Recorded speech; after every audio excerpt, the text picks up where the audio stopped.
എല്ലാവർക്കും നമസ്കാരം. ഇന്നത്തെ ശുഭചിന്ത: സംഭവിക്കുന്നതെല്ലാം നല്ലതിനാണെന്ന് ചിന്തിച്ചാൽ കാത്തിരിപ്പിൻ്റെ ദൈർഘ്യം കുറയും. ഒരാളുടെ സ്വഭാവം അറിയാൻ അയാളുടെ കൂടെ കുറച്ചു സമയം യാത്ര ചെയ്താൽ മതി. ഇഷ്ടപ്പെടാത്ത അതിഥിയായി നമ്മൾ എവിടെയും ചെല്ലരുത്.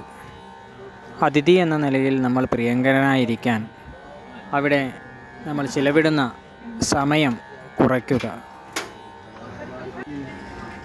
ഒരു വിരുന്നുകാരൻ ആദ്യത്തെ ദിവസം അതിഥിയാണ്, രണ്ടാമത്തെ ദിവസം ചുമടും, മൂന്നാമത്തെ ദിവസം കീടവുമാകും. എല്ലാവർക്കും നന്മകളുണ്ടാകട്ടെ. എല്ലാവർക്കും ജീവിത വിജയം ഉണ്ടാകട്ടെ. നന്ദി, നമസ്കാരം.